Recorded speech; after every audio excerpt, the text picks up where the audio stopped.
are back with episode 14 of Cards Subject to Change. We have the All-Father Darius Carter as usual, rocking the shades. His future is so bright, he's got to wear shades. We have the legend himself, the God King, along with 29.5 other monikers and arms the size of a pool cue. What a guy. And I am Shawn Donavan. In this size medium It's t-shirt. been a while. It's been a while. So This size medium t-shirt. It's been a minute. We want to personally, first off, we want to thank He again no-sold me. Dave LaGreca for joining us on episode 13. Right through But you. we are special guests today. We have Mash and Mallow. We've got a s'mores flavored whiskey. And today's subject, I'll let Darius throw it out there for us and start us off with our subject today. It's great to be back.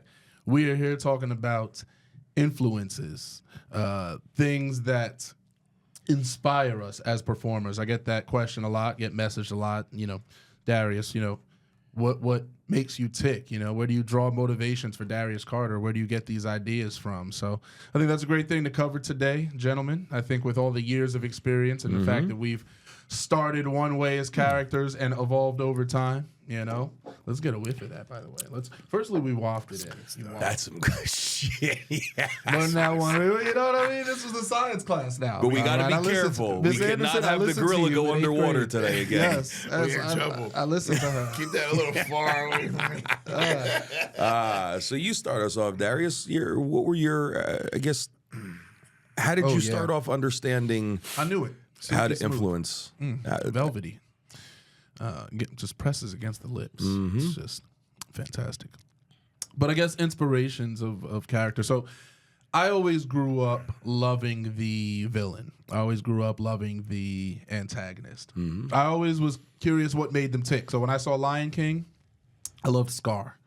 And something about him, he was just charismatic. And he was right, because in terms of birthright and everything, he was technically next in line for the throne. It was, So it was just the way he went about things. But his character always intrigued me.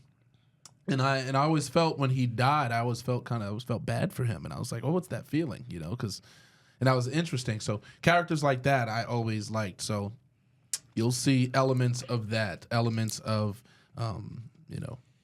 feeling like you are correct, seeing your perspective and projecting your perspective out there to where people believe what you are saying. You may not agree. You may not like what Darius Carter is saying. You may not like the way that I'm going about things, but what I'm saying makes sense. What I'm saying is understandable. It's rooted in truth. It's not so cartoony to where it's like, oh, I'm booing you just because you're the bad guy. It's, wow, he makes sense. Like, that's logical. It's just the way he goes about it. It's rooted in the influence of what you became. Right. Because of those people, those influences in and out of wrestling, you took those attributes and you put it into play.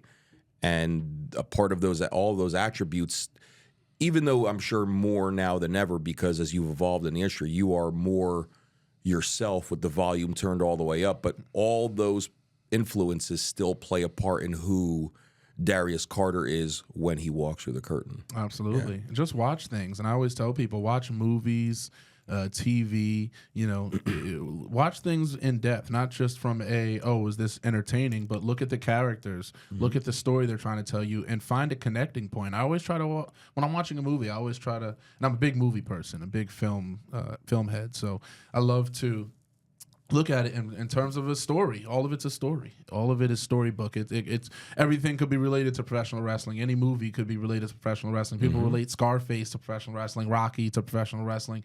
You can relate all of these things. They're all having a story. There's your antagonist. There's your protagonist. This is the outcome that we desire. So you can pull inspiration from there. Growing up too, I played Mortal Kombat a lot. I took from someone like a Shang Tsung, right, who was a very deceitful seeming character, right? He was cursed, but these are the types of things that you look at these types of characters and you draw those inspirations. So you take a little bit from this, you take a little bit from that, things that you love and things that you watch, and you put yourself into that. Take elements of yourself, you mix all of it together, and you come out with this concoction that is larger than life. And that's what professional wrestling is meant to be. We should not be putting on our boots and lacing our gear and doing all this and eating right and working out to get in the ring and just fumble the ball and not understand what we're here to do and to miss the story and to miss the purpose. Why are we here? What am I? And what does that mean? Yeah. You know, if you don't know who Darius Carter is before that bell rings, I have failed you. I have failed you because I haven't been able to demonstrate to you who I am. I need to show that to you. And I need to study, and I need to use influences to keep that all fresh and to keep that projected to you guys so that you say, oh, Darius Carter, oh. Now it's the moment the music hits, you know? But for people who are younger and trying to find that about themselves, make that entrance. And by the time that bell rings, the crowd should have made a decision about you. If they have not made a decision about you before that bell has rung, you're starting from behind. You're starting from negative. Yeah. You're not starting from a neutral position. So, things to think about. Yeah. What about you, Maff? Influences, man. Well, I was always influenced by the bad guys. Always wowed me in every story. Michael Myers wowed me. Jason wowed me. Freddy Krueger wowed me.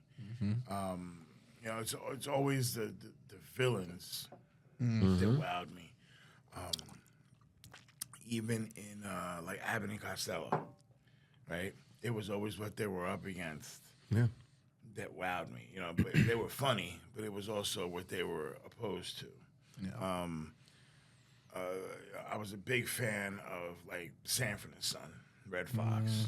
Ultimate heel. Right. Yeah. So I love whenever him and Esther were on camera, it was gold. Because it was Esther telling him, you know what I mean, like putting him in his place. I was inspired like by there was a show called Alice, and it was it Alice? It was around a diner, right? What was?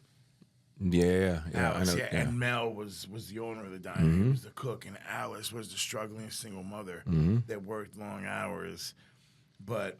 You know, Mel was the tough, you know, hey, come on, pick up this order. You know, it's always the bad guy in the story that would always get me. That's why I always gravitated towards guys, you know.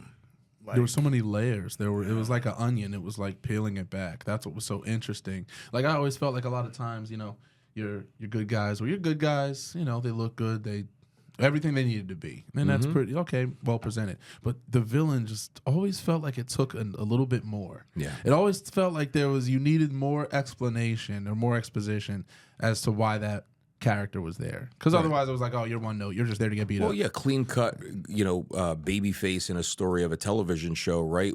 How many layers are there? I mean, you're clean cut. You've got the nice hair, the nice tan, a good looking body, you know, whatever have you. And I'm sure there's layers there, but I think for me, villains always had to have those additional layers. Like, what made you so angry the way that you were? Yep. And just like the both of you, I gravitated towards the villains as a kid.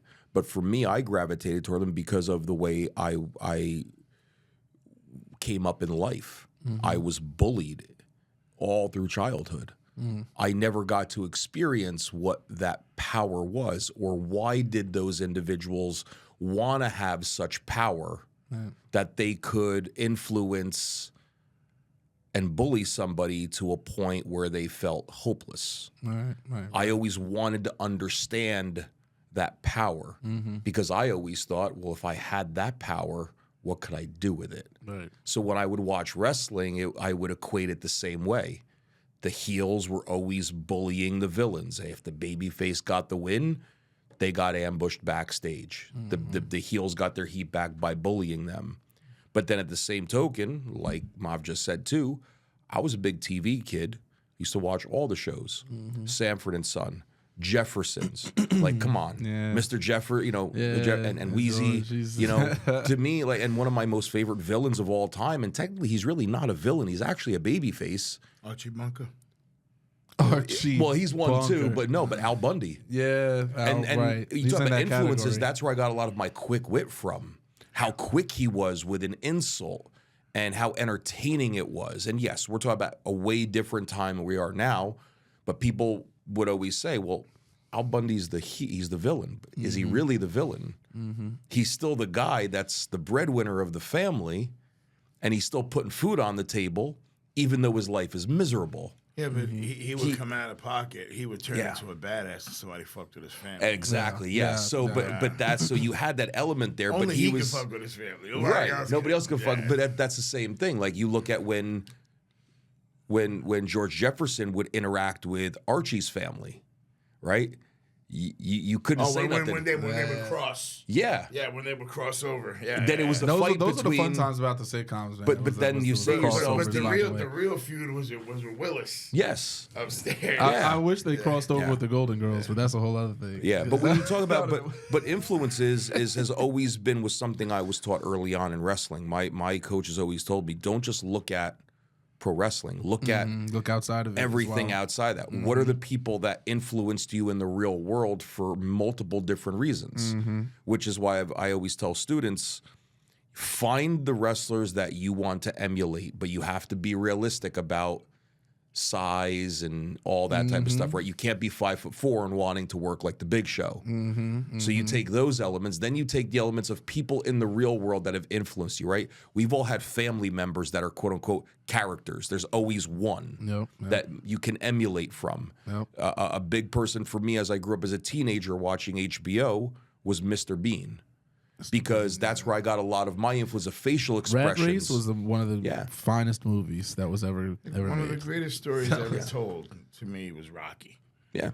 Right? There you go. Yep. Because that was the baby face that I could get behind. For some reason or another, as much as I loved the Horsemen, I would always cheer for Dusty. I wouldn't cheer for Magnum. I wouldn't cheer for, I would cheer for Dusty, and I would cheer for Boogie Woogie. Yeah, Boogie I Woogie. always would cheer for them. Yeah. But I love when you would see Captain Lou come out, I was like this. Or when I would see Don Morocco come out, I was like this. Or when you would see Sergeant Slaughter come out when he was a heel, Yeah. they had my attention. Yep. Because that's who I wanted to be. Yeah. Because to be honest, I wasn't. My childhood was the shits. Yeah, so was mine too. There's only two good things about my childhood. It was my father and wrestling. Everything else in my childhood sucked. Yeah, I couldn't Because relate. everything else in my childhood told me I was fat, I was stupid, worthless, or, that we should have left you at the zoo. Basically, yeah. I That was was my everyday life. Well, that's how I felt being bullied every day because when I would watch wrestling, that was my safe space. You couldn't hurt me when I was watching wrestling because that was the only thing that mattered to me. I didn't want to go out with the few friends that I had and ride my bikes and do all that other shit. I wanted to sit in front of the TV. I wanted to watch wrestling. And when I wasn't watching wrestling, I wanted to play with my wrestling figures. But that influence there is what drove me to want to do this, is because I wanted to understand that power. I wanted to understand how I could control an audience the way that these guys did. Because when I watched wrestling as my safe space, I didn't think about anything else in the outside world. No. I was focused on the story at hand of what was going on during that time, whether I was watching WWF, whether I was watching NWA, WCW. I was focused on that. I could care less if my friend riding a bike got hit by a bus. I don't mean that in any way. Like, you could have told me that. I would be like, yeah, I'm sure he'll be fine. Right, wrestling's on at 6:05 p.m. 6:05 on a. I would lie to my parents who used to go to church, and sorry, Jimmy. I'm not looking to get struck by lightning here. Right. But I used to fake being sick as much as I could because Saturday night would be on when my parents wanted to go to church. That was just what we did in our family. That was my upbringing. You know what was some of the biggest heartbreaks through my childhood that I'll never forget, and what I could resonate with the most? It wasn't losing people. It wasn't losing family. it was at 6:05 when I would turn it on and the Braves were on instead of fucking.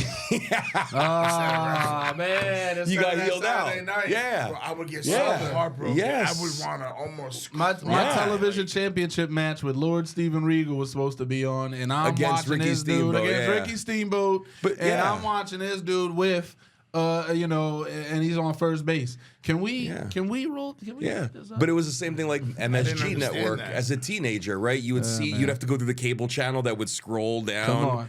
and it'd say ECW 1 a.m. People spoiled. I'd set the TNN. VHS tape, and then I'd fucking turn it on the next morning, and it wasn't playing. They had something TNN. else on. I'm like, what the fuck? You know? TNN, baby. You Those were the recorded it? I times. couldn't wait. I Yeah. would watch it. There were sometimes I would try to stay up and watch No it, way I but would yeah. fall asleep. I man. came would up. watch it. I came up. Good. Good life. I gotta say.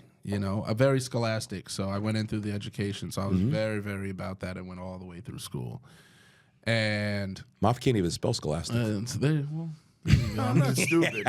He said Jurassic. I'm not stupid. No, No, he said no. don't play him. He said But don't I play him. hated school. I did too, yeah. I like because structure. again, at Yeah. school I was called Yeah. fat. I always stupid. I agree. thrived. I always wore- thrived in structure. I wore cheap clothes. I always had an afro. Like I was Yeah. bullied. I was smacked around a lot. Yep. I really was. I was bullied. I was fucking. I didn't have a good childhood. The only good time Yeah. of my childhood was around my father because nobody fucked with me when my dad was Right. around, or when I was on the road with him at wrestling.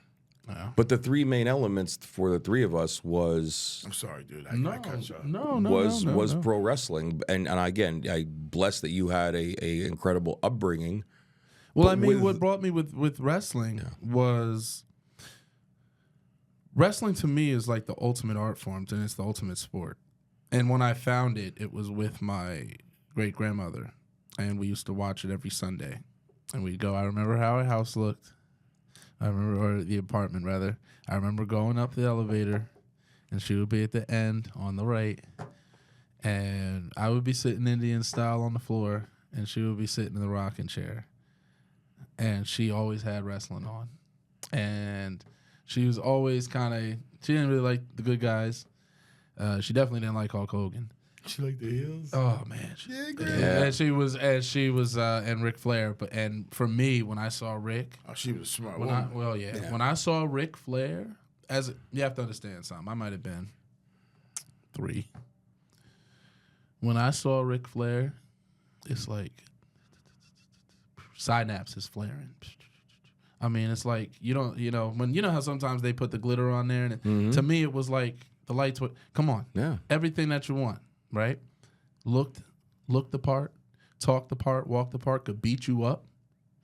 People don't remember that. And I made some post the other day. I said people think of Ric Flair and they think of turnbuckle flips and they think of gorilla press off the top. I said this man could drag you out of your clothes. Yep. Yeah, he took Greg Yeah. Valentine and dragged him out of his clothes. I mean, this is how wrestling was back then. I mean, you could look good and also beat somebody up. That's right. And you could get rough. And now, people nowadays sometimes they don't understand the layers of characters, and they think that that's you're a chicken, you're a coward now. It's like no, you can be a guy, you can look good and beat somebody up. That's right. You know what I mean? And that's what was going on back in those days, and that's what I grew up on. That's what made me fall in love.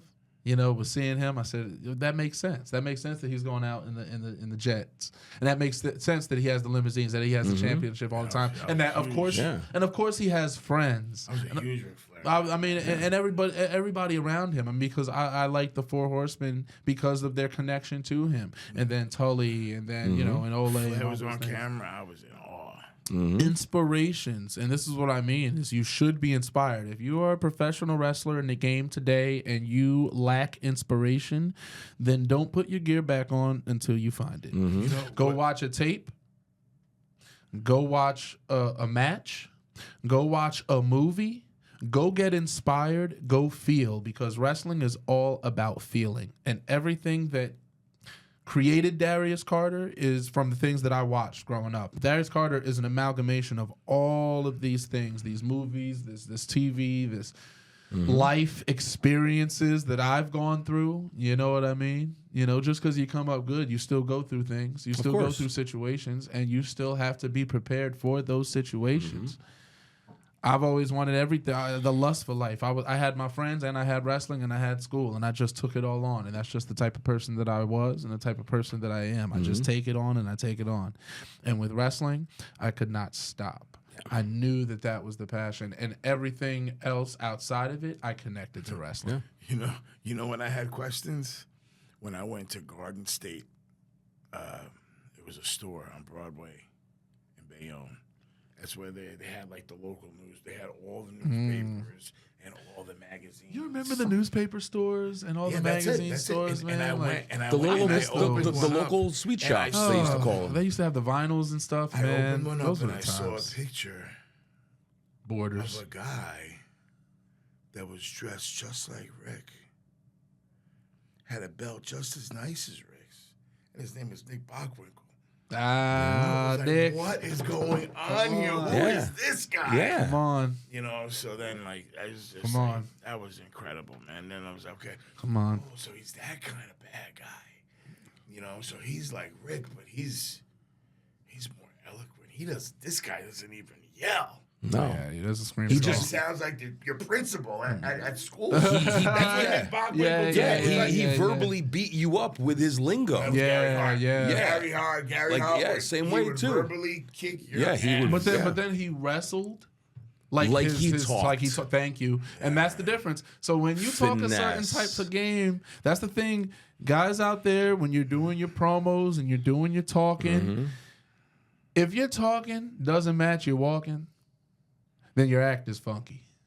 You understand? Something doesn't. It's suspect at that point. The fans are gonna see it. People are gonna see it. Everyone's gonna see it. Boys in the back are gonna see it, and the girls in the back are gonna see it. And there's no money to be made there. There's no type of benefit. I can't plant that in the ground and put water on it and expect something to blossom from that. No, and similar to that's you, a rock. That's not a seed. Yeah, and similar to the way that you grew up, I found wrestling through my grandfather. Yeah. A year before not even a year before he passed away.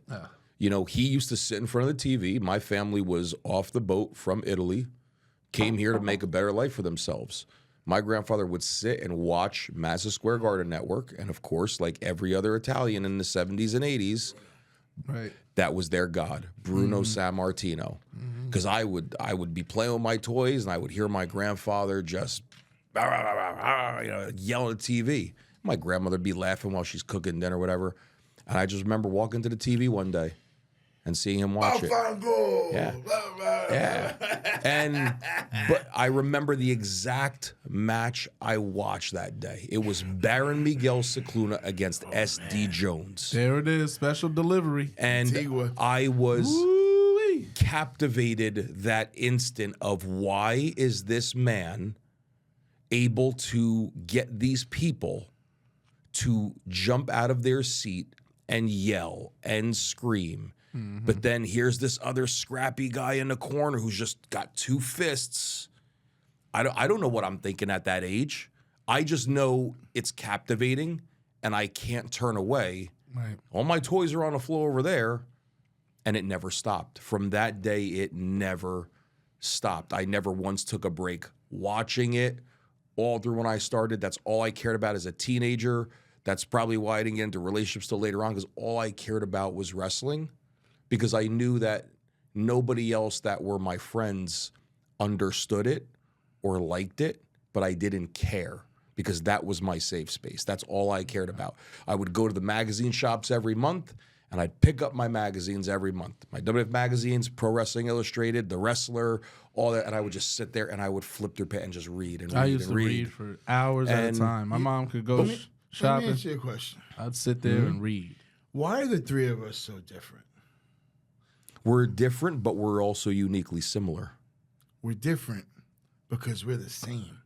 Yeah. We're different from everyone else because we're the same. It's true. Okay. Me, I could do the moves.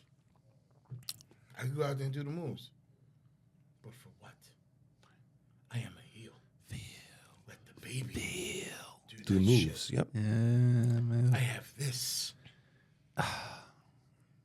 I And you have this. can make you feel. My goodness. And that's what wrestling is. Feel. What? Yeah.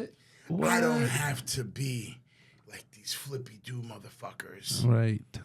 that do 6, 7, 8 spots just to get their shit in. Mm-hmm. I can make you feel even before the bell rings. Mm-hmm. He can do that because he and I are 2 brains in one. Shawn Donavan And is This his man name. right We here. love Shawn Donavan. This man right here can go to any continent and out wrestle anyone. Anyone. But he can make you feel just at his entrance. And that's the takeaway is feel. Feel. And that's what influences should influence. Like you said it before, right? Mm-hmm. If you can't watch what you should be studying and you can't feel, if you watch a certain television show and you can't feel the art from that character, then there's a disconnect. Yep. Because you look at some of the greatest characters in movies or television, they were the greatest characters for a reason. Charlie Sheen could play a million different characters, but you'll only remember specific ones because they made you feel. Yeah, Michael Douglas could play a bunch of characters, but I'll never forget Gordon Gekko from Wall Street. And I will never forget Michael Douglas in Falling Down. Come on. Okay? You talk about a man who is literally at the end of his rope, Yep. working a job that he hates. Yep. In a And position life he has did not wanna beaten be him in. down. I couldn't watch that movie as a kid and understand it, but I can sure as hell watch it as an adult now and understand every feeling, every emotion that there is when it comes to that character. I can understand a Tony Soprano character. I can understand why he has to go to therapy. I can understand why he is so filled with anger and rage, but yet he gets up every day and he does what he does, even though it's not the most legal thing to do, because at the end of the day, he's doing what he needs to do to take care of his family. I can feel on that regard because I can say, hey, man, if life has beaten me down to a point, why don't I try to rob a bank and get all that money? What are the chances I can get away with it and no one will ever know and my family can live a good life? Right. I'm not saying I would do that, but but it's influence. But it's influence, right? It's the same thing in pro wrestling. You have to feel who you are. And we've all experienced this, and I'm sure you experienced it in the beginning, and you did too. We all start out, we don't know who the fuck we are, Right. but we had to figure it out. Young wrestlers today don't want to figure it out because, like you said, they're relying on the moves to get themselves okay. over. It is. To a degree, it is. Okay. Yes. You guys do that. I will keep being your perfect villain. Okay. We gotta help him. Okay, because you know what, dude? If you go out there, okay, yeah, you could do 6, 7, 8, 9 minutes, get your shit in. Okay, boom, bing, bang, bing, bang, boom, bang, bang, or the other. Who the fuck are the fans booing and who are they cheering at the end of the night? Right. And 9 times out of 10, the villain walks through the curtain first. If you are a villain that can make people feel, Engage. you can have a wet sock walk through that curtain. They'll be cheering for that wet sock if you are doing your job correctly. How many times do I say, no, we go out first? Yeah. And see, we I guys want that heat. Yeah. and see, guys, we're talking about these influences. We're talking about TV. I had comics as well because I was a big reader.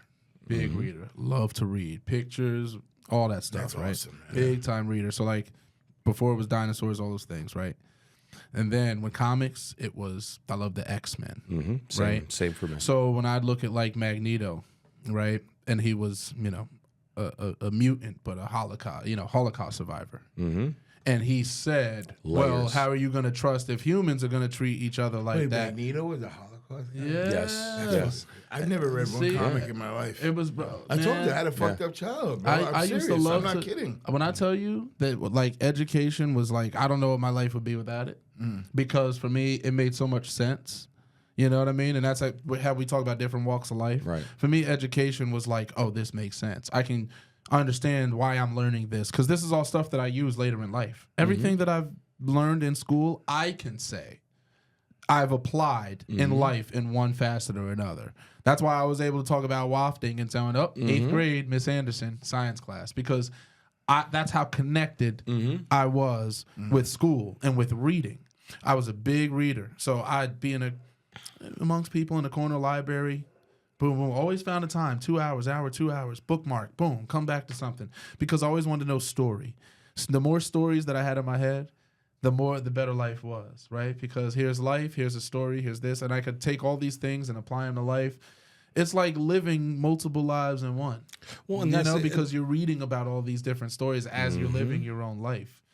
And not to get there, but I wanted to get to Magneto because that was another guy who was a villain, right?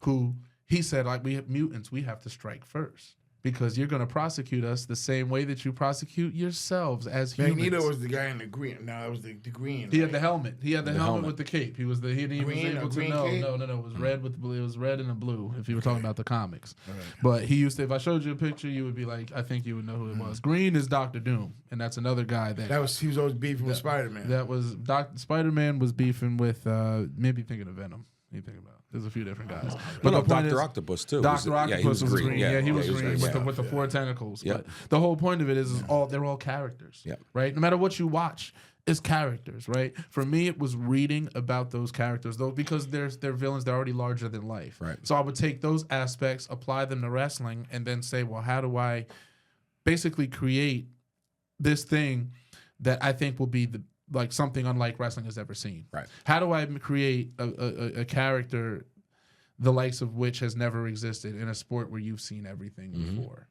And that's where Carter came up because I said, I want to be the most antagonistic antagonist. I want to have the least redeeming qualities possible. Somebody that you can understand but still be irredeemable. And I think that's one of the joys of art. You look at a Dr. Doom, he's irredeemable, right? He's so far gone. The moment he put the armor on and said, I'm not Victor Von Doom, I'm Dr. Doom, and he changed his life. And that's the essence of every villain in any story. And it's said, right? And Maff has said it before too. Villains do not have any redeeming qualities whatsoever. We can have layers to the character, but every layer of the onion that you peel back as a villain, you still hate him. And the reason why Maff said that we're all similar but different is because we all got our influences through 3 different walks of life. And everybody finds themselves at a different point in their career where they have no choice but to evolve. The problem that happens is many don't recognize they have to evolve and they stay the same. The ones that stick around for as long as they are the ones that evolve in who they are. We all started somewhere completely different. I started as a greener than goose shit white meat baby face, and then I tried to be a heel, and I tried to get my influences from, which I loved watching, a Jimmy Garvin, a Rick Rude, but that wasn't who I was. Right. Then I tried to evolve into something else, and it still wasn't who I was until I understood that I just needed to just be me. I needed a complete wardrobe change. Until you met me. He was the guy that gave me the idea that said when I was stagnant, and I said to the man, what do you think I should do? I'm stagnant. He said, have you ever worn trunks? I said, no. He said, well, why don't you try it? And I've always had that body dysmorphia of thinking that my legs were too small and disproportionate. You're a fucking heel. What do you give a fuck about anyway? That was my first 2 years. Yeah, but everybody evolves. You didn't see my legs. Right. Everybody evolves and they find themselves at different points here. Some people have it right at the beginning, which is rare. Some people find a couple of years. Me, it took me over a decade to figure it out. But it was also a different time. Right, but I also had... Things are a lot faster now. Right, but I had all those life experience and wrestling experiences behind me that I could now put into that character to say, this is who Shawn Donavan is. This is why I call myself this moniker. Right. All these different things. Yeah, sure. Am I a fan of wrestlers that wear kick pads? No, because I believe in traditionalists as wearing wrestling boots, right? Do I hate on you? No. But what I can do is I can take what Shawn Donavan, the person, doesn't like and then turn it to volume 100 as Shawn Donavan, the wrestler. And now I hate every young generation wrestler who wears a pair of kick pads because I guarantee 99.9% don't understand where kick pads fit into the world of wrestling and when it started. I can be that asshole that's knowledgeable, that has all these tools and knowledge, but I'm going to use it against you. You wear kick pads because you think it's cool. You're not really a martial artist. Right. Right? You want to be. You haven't thrown a side kick in your life. Right. But I mean, I look at you, right? You look at where you started with Steve, right? You guys were literally just wearing all black. The baggy, the cargo pants, right? Magnum boots and cargo pants. I mean, Like how did that evolution come to where flamingo colored gear? You got to where you are now? Peacock. Because even today, nobody wears the style of gear that you wear. You are unique within the industry to where it evolved to where you have this type of gear that no one has ever tried it. Like, of course, lots of people wear trunks and boots or long. You have a unique set of gear. Like the influence from you when you started to now, like where did those influences and those changes come from? Because it just doesn't happen overnight. It's me like trying different things and adding a little bit, what sticks, what doesn't. And Brawley, Brawley said to me, he said, what if I give you a whole nother look? That's all it takes. And I said, what do you mean? He says, do you trust me? He said, I'd like to. Right, I want to trust you. Yeah, me too. I want to trust I'm paying And you. he said to me, I have a design in mind. and he said to I'm me, certainly hoping that I can trust you.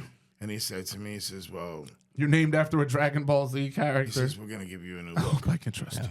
And he sent me something the next day, and I liked it. I was like, holy shit. I was like, this is great.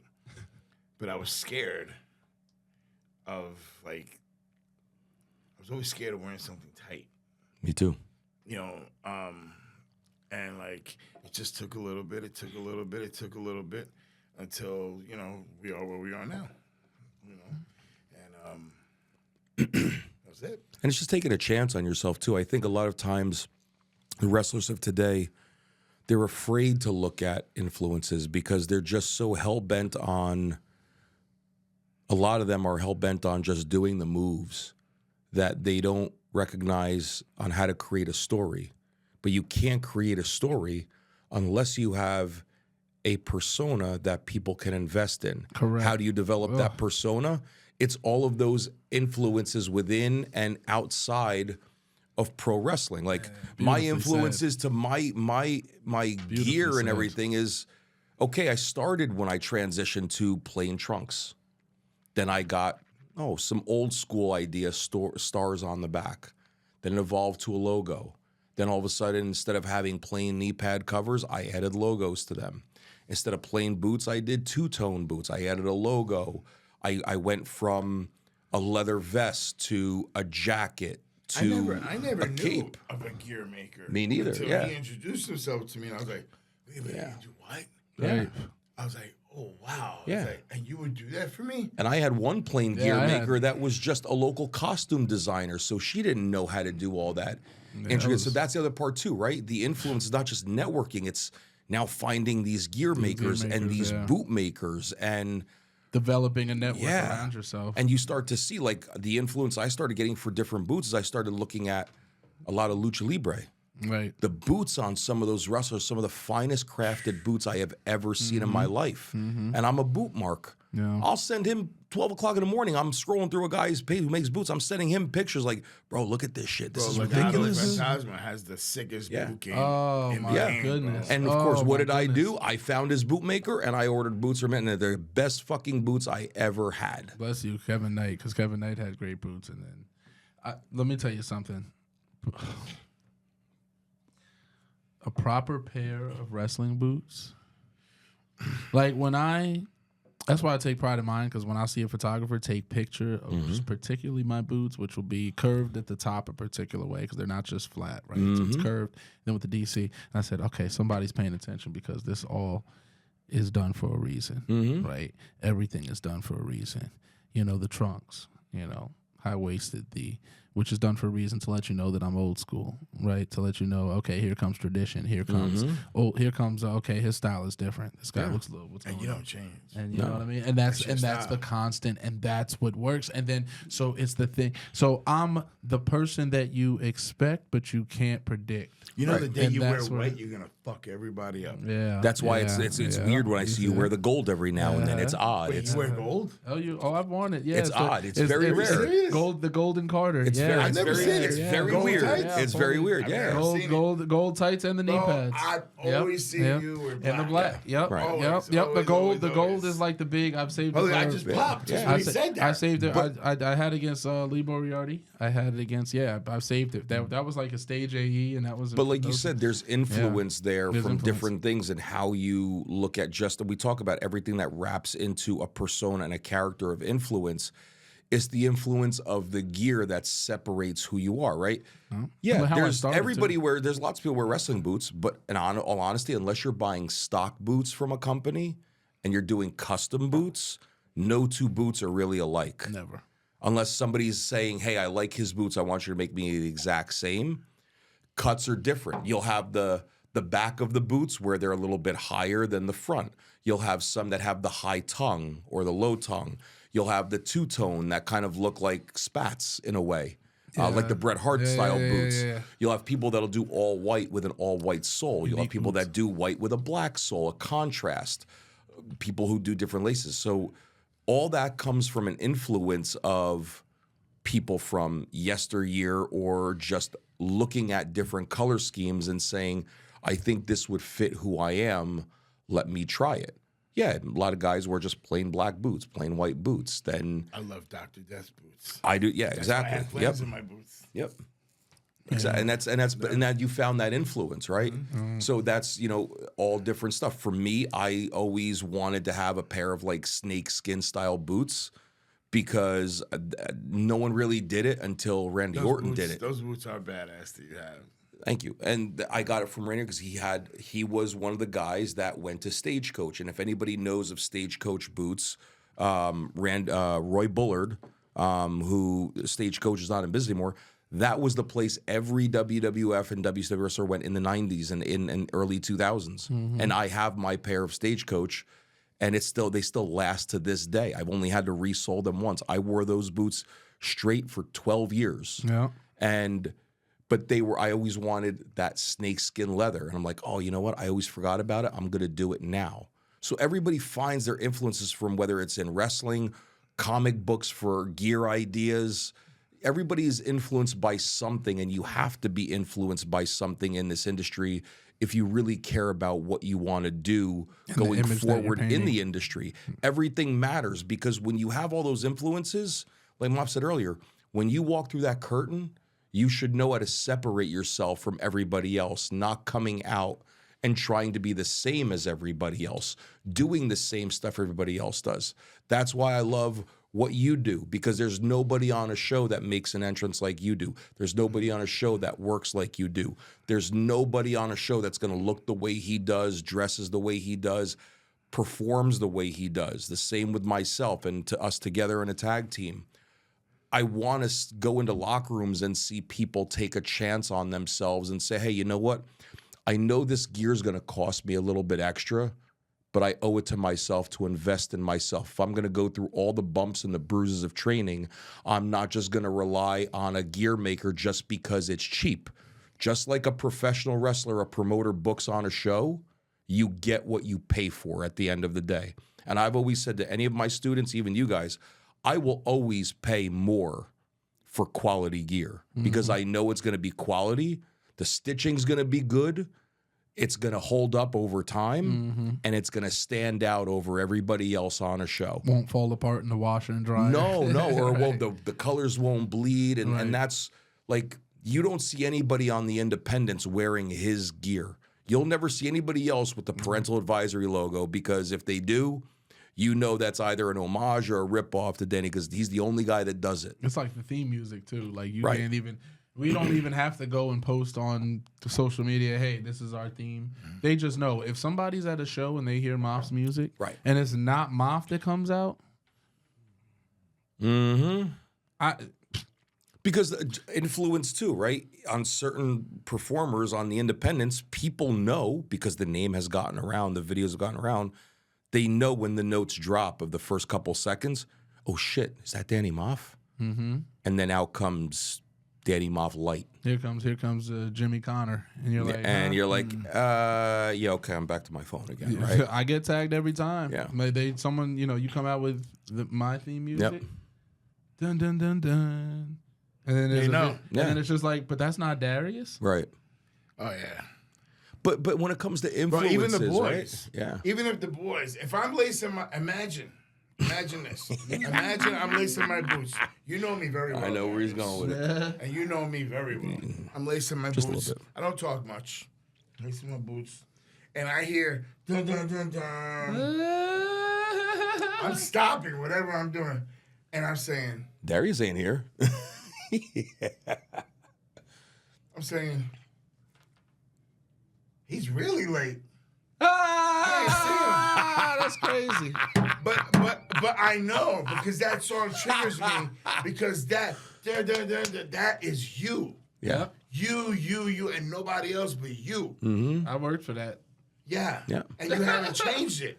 You've been steady Yep.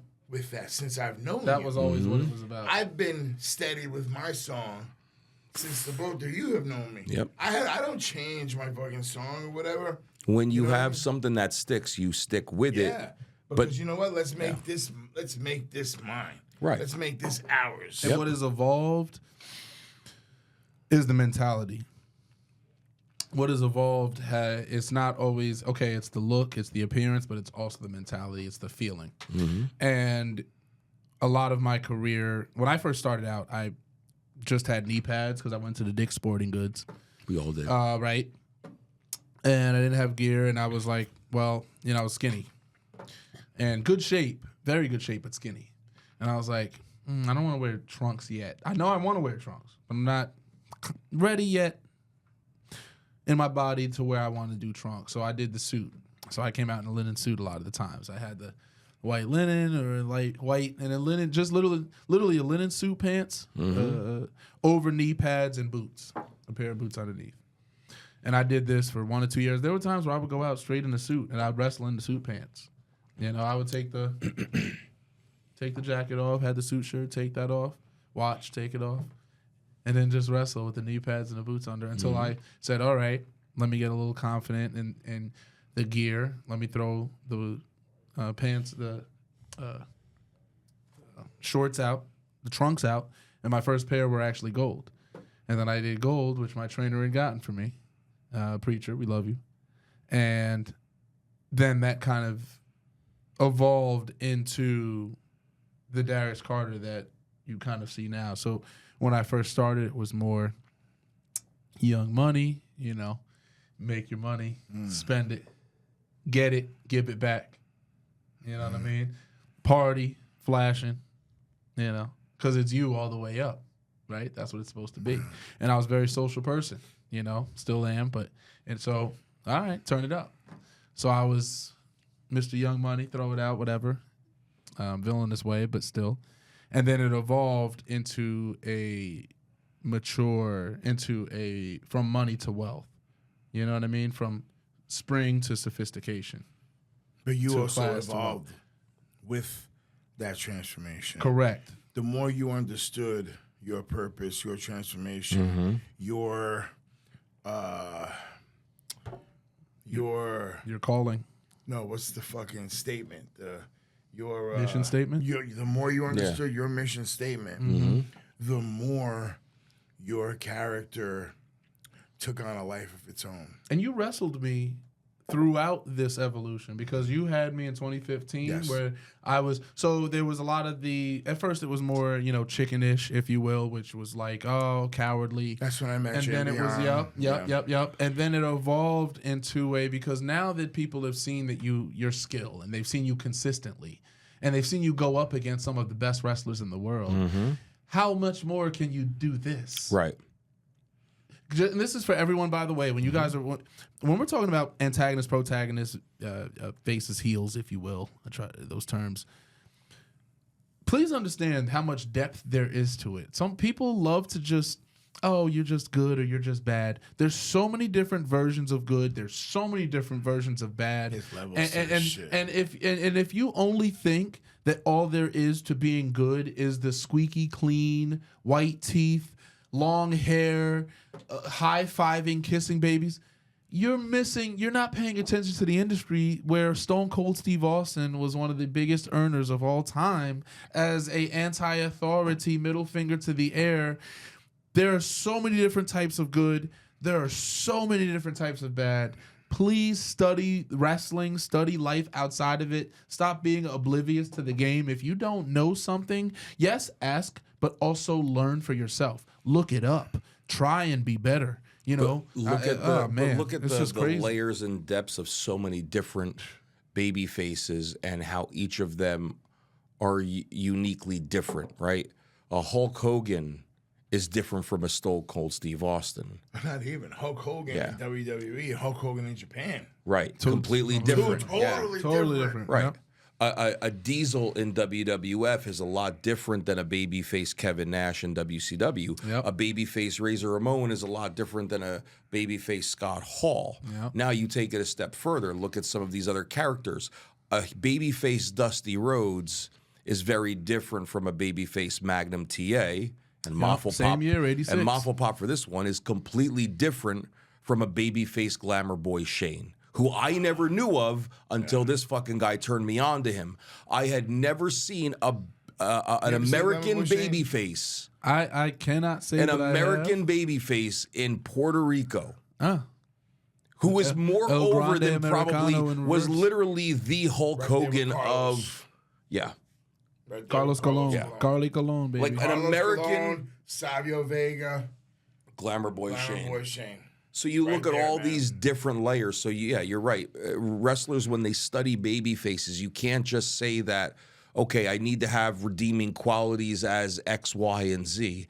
It's a lot deeper than that. There's going to be X.2, Yep. X.3, Yep. Y.1, Y.2, right? Yep. We used to learn in school about how to build a learning tree off of one thing. It's like a tournament bracket, right? You have all these different people on the brackets. They could be redeeming qualities, and you can have branches that go off on all of those that distinguish the different layers of what a baby face is. How you figure that out, to me, is multiple parts.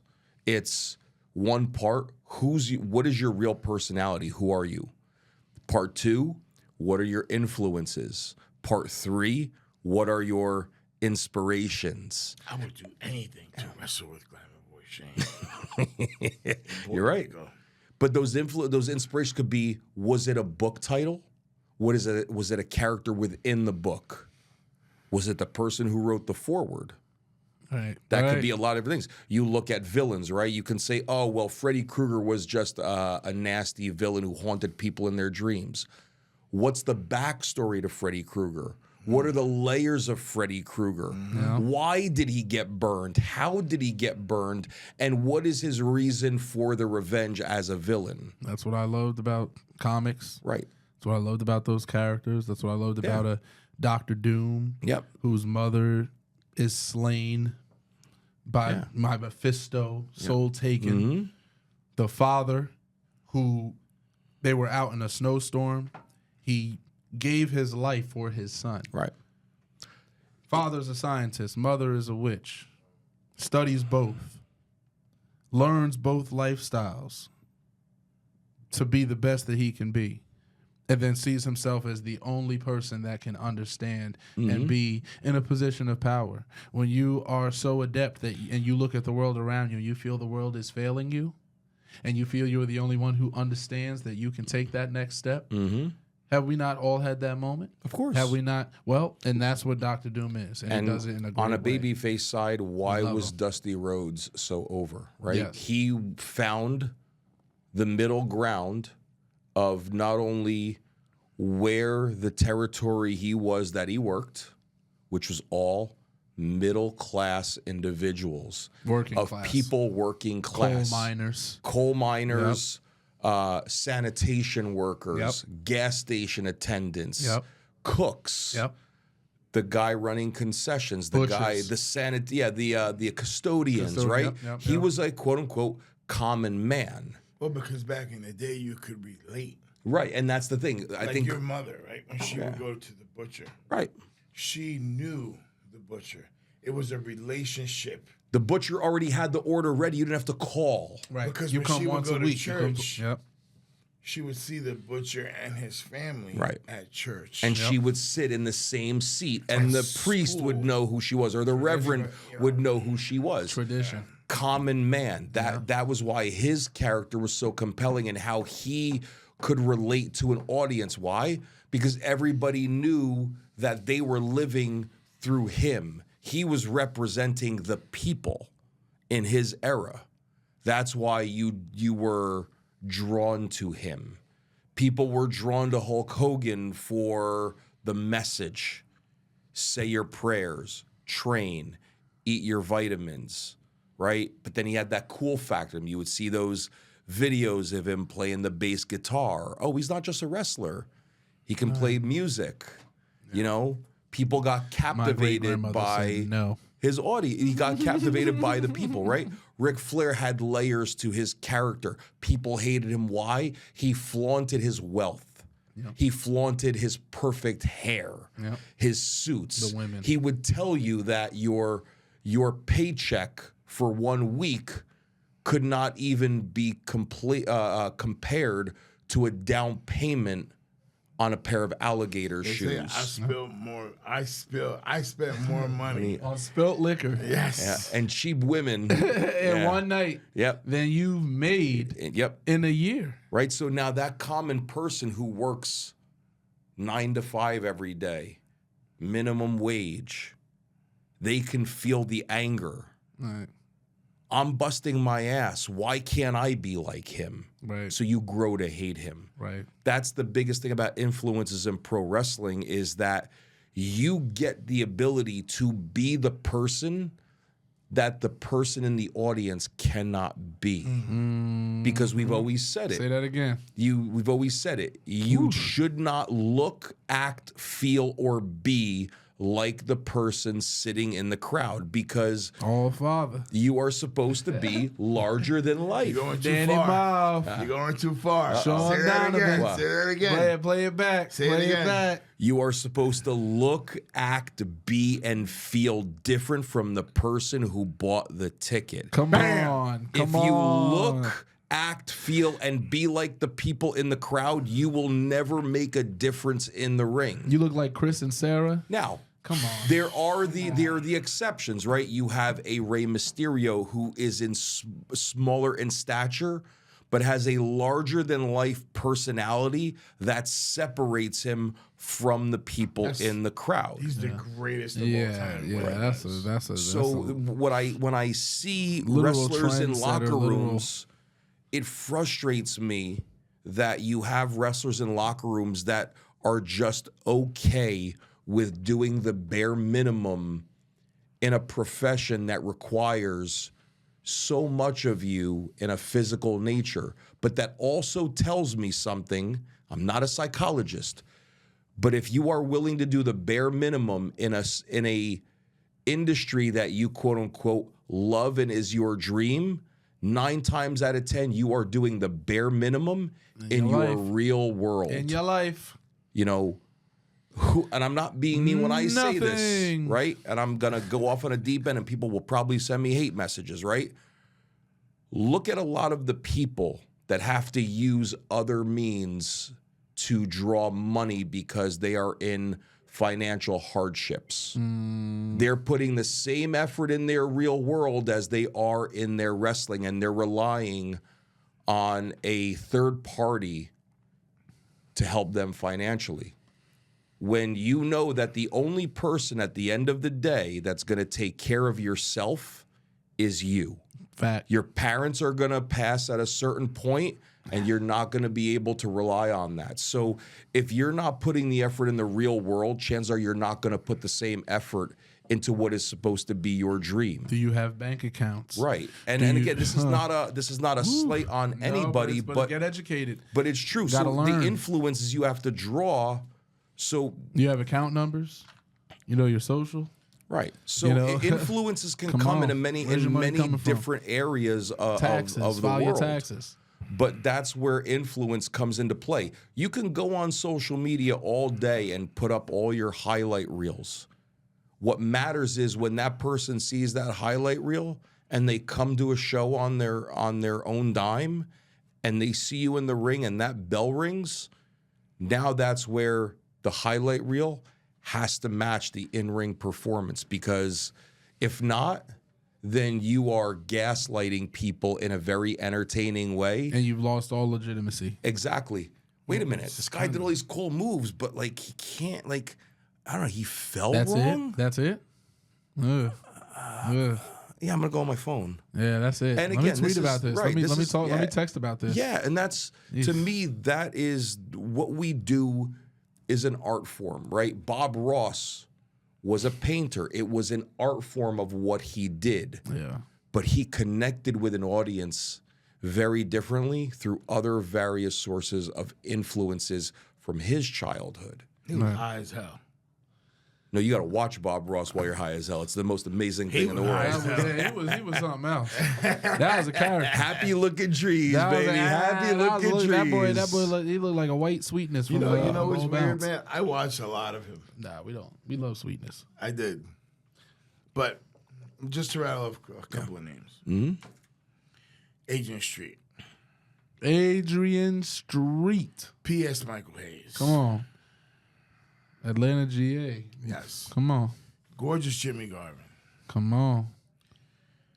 Precious. Here. Iceman King Parsons.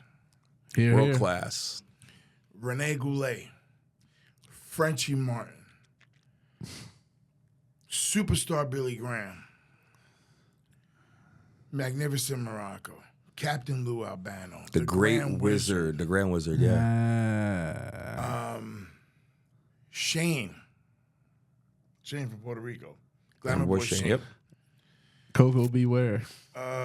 Very true, though. Yeah, let's throw that one out. Junkyard Dog. Come on. Dick Slater. The P. Terry Funk. Ernie Ladd. Dusty Rhodes. Nature Boy Ric Flair. Nick Those Bockwinkel. guys made you feel. Bockwinkel made you listen. Young kids. Listen. Please. I encourage you. Emote. Please. Emote. Do your homework. Watch them. Learn. Okay?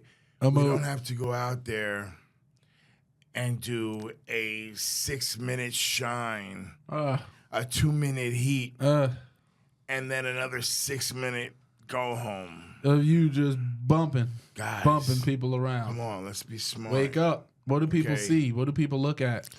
Like, I'm not lying to you, man. Like, I'm not lying. But if you want to know how to be the greats, you don't just have to watch the greats. You have to listen how they became one of the greats. Yep. Look, I was never a fan. I mean, I was in the beginning of my wrestling to now. I understand it, right? Shoot interviews is a thing of the past. But you got a glimpse from some of these greats that weren't really shoot interviews. They weren't shooting on people, but they were telling you their life story. Go and watch those, because that's where you start to pick up how they became who they were. Yep. One of the best shoot interviews I ever watched was an RF video shoot interview with Rick Martel. He didn't bury anybody, Right. but he talked about how he got where he did and how he kept a job in an industry for over 20 years and then disappeared for 5, came back in the greatest shape of his life, and had another 2-year run. Right. Don't just study the greats, learn how they got to be great. Right. And that's the biggest thing. Oh, man. Influences. I could sit. That's why you want influences. That's why you want. So don't just. When we say influences, guys, we're not just saying like them from a distance. Hey, like, okay, Stone Cold, middle fingers. No. watch their matches, listen to their philosophy, go to listen to them speak, listen to a Ric Flair interview. You know, if you're a William Regal guy like me, and people, and that's one of the greatest compliments that I could ever get, but that's not just because I've watched William Regal, it's because I've listened to William Regal. It's because I've watched his matches in Japan, I watched his matches in the United Kingdom, I watched his matches in America, I watched how he did 3 different styles and incorporated them to a television audience. I watched how he took his facials and said, okay, this is where this camera is, that camera is there, that camera's there. All elements that you bring to yourself because it makes sense to you and your character. So to ever be compared, one of the greatest compliments we could ever have when we are inspired by somebody, right? Don Morocco, right? Terry Funk, you know, Nature Boy Ric Flair, or even a Nick Bockwinkel, right? One of the greatest compliments we can ever hear is, hey, man, I saw like William Regal. I said, like Black William Regal, like Black Nick Bockwinkel. You know, hey, he's like a freaking Puerto Rican Don Morocco. You know, hey, you're like a modern take, like a Terry Funk. When you get that compliment, there's nothing greater, right? Because we're taking that, but then incorporating ourselves, right? We're adding ourselves onto that. How do you add a Darius Carter to a Nick Bockwinkel, to a Nature Boy Ric Flair? How do you add that level of articulation? Make people fear you based off of your words, so that when the bell rings, it's a whole nother aspect of fear. Oh no, he gets physical too. I'm already scared of Carter from just looking at him. Don't have to be the biggest guy. Right. Don't have to be the tallest guy, whatever. I'm 6'2", talking about 219.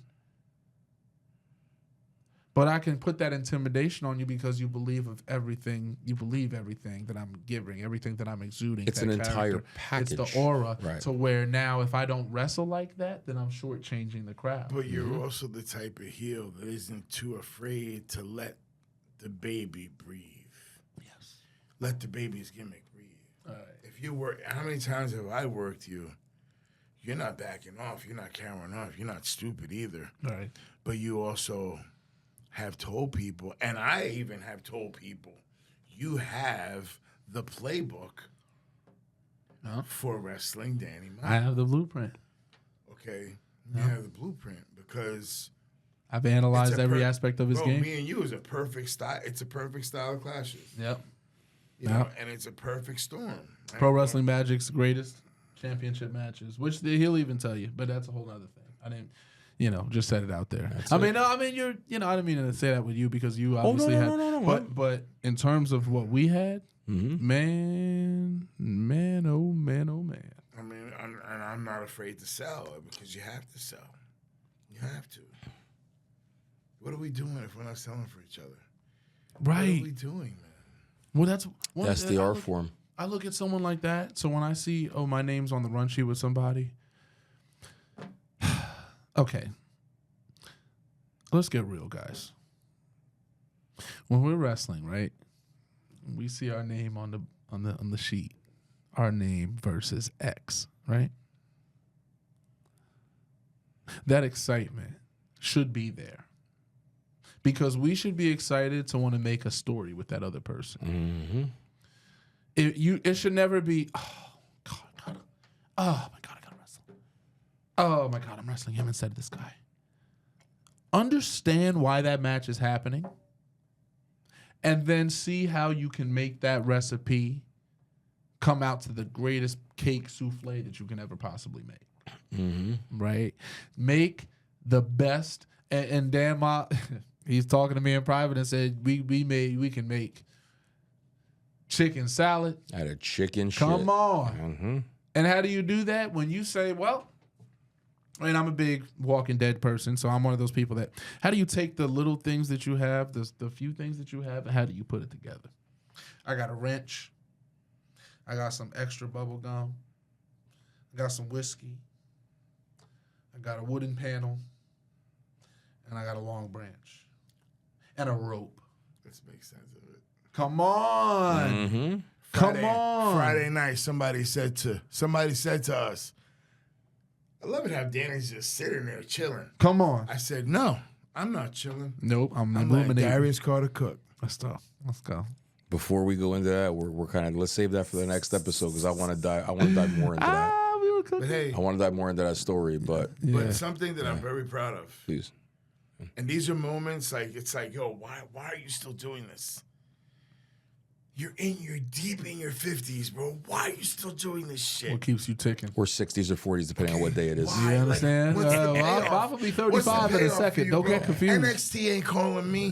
WWE ain't calling me. Japan ain't calling me. Ain't nobody calling me.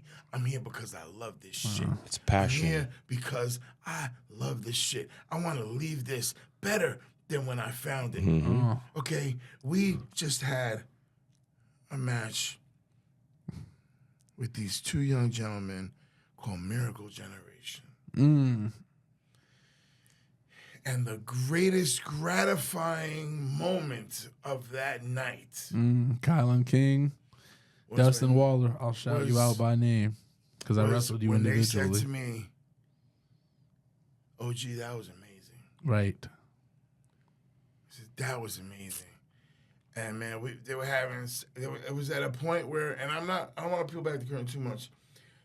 They were flustered. Like, man, well, how do we go from here to there? And I was like, well, to be honest with you, bro, we only have this much time, and I don't think with what we have, I don't think we're gonna obtain that time frame. And I don't feel like pissing off the boss because I kind of respect the boss, and he's a good friend of mine. And that was his call. And I trust my brother. And they was like, so what do? I said, well, we got to eliminate that whole front part. He said, man, that's our greatest shit. I said, but I guarantee you we can fucking get him. We'll make them feel.